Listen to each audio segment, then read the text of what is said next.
ایک بزرگ کا واقعہ آتا ہے کہ حضرت سیدنا حاتم اصم رحمۃ اللہ علیہ آپ کو ایک مالدار شخص نے دعوت تام دی تو آپ نے فرمایا میری 3 شرطیں ہیں۔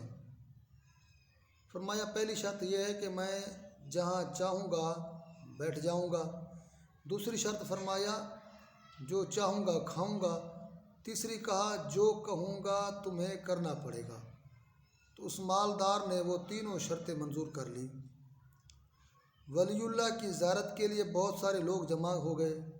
جب وہاں تشریف لے گئے آپ تو لوگ بہت جمع ہوئے آپ کی زیارت کے لیے۔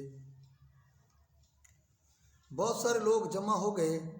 وقت مقرر پر حضرت سیدنا حاتم اصم رحمۃ اللہ علیہ بھی تشریف لے آئے اور جہاں لوگوں کے جوتے پڑے تھے وہاں بیٹھ گئے، جو پہلی شرط آپ نے کہی۔ جب کھانا شروع ہوا تو سیدنا حاتم اصم رحمۃ اللہ نے اپنی جھولی میں ہاتھ ڈال کر سوکھی روٹی نکال کر تناول فرمائی۔ سوکھی روٹی نکال کر آپ نے تناول فرمائی۔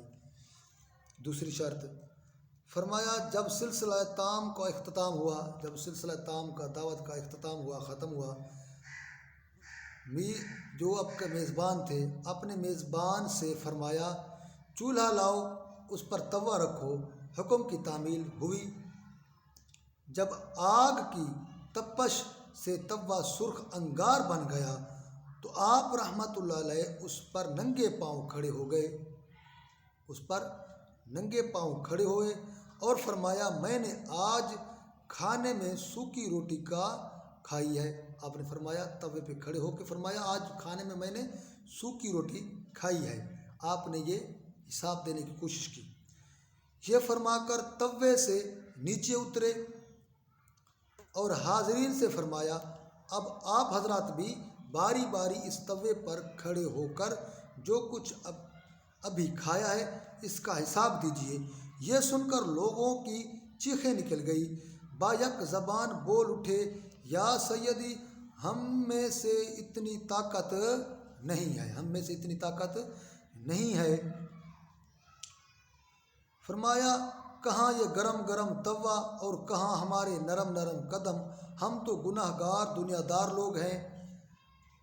آپ رحمۃ اللہ نے فرمایا جب اس دنیاوی گرم توے پر کھڑے ہو کر آج صرف ایک وقت کے کھانے کی نعمت کا حساب نہیں دے سکتے تو کل قیامت کے دن آپ حضرات زندگی بھر کی نعمتوں کا حساب کس طرح دیں گے؟ تو آپ نے 30ویں پارے کی آخری آیت سورۃ التکاثر کی سورت مبارک کی آخری آیت پڑھ کر سنائی۔ فرمایا ثم لتسألن یومئذ عن النعیم۔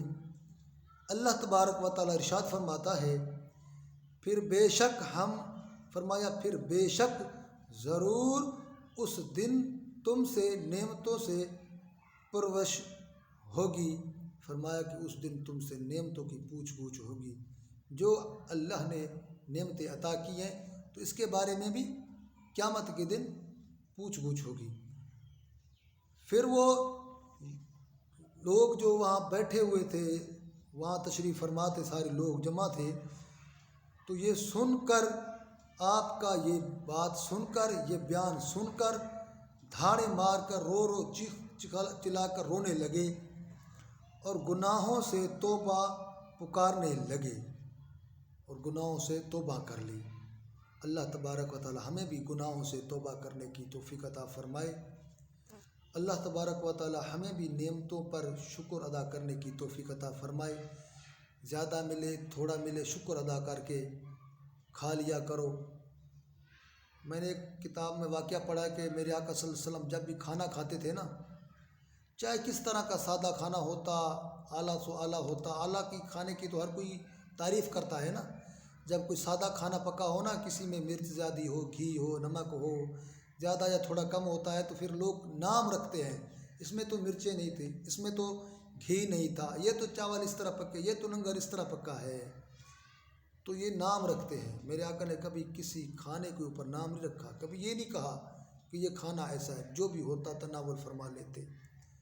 تو آج تو لوگ طرح طرح کے نام رکھتے ہیں، تھوڑا ہو زیادہ ہو دوستو سوکھی روٹیوں کھا کر لیا کرو، شکر ادا کرو۔ جس کو اللہ نے زیادہ دیا ہے وہ بھی شکر ادا کرے۔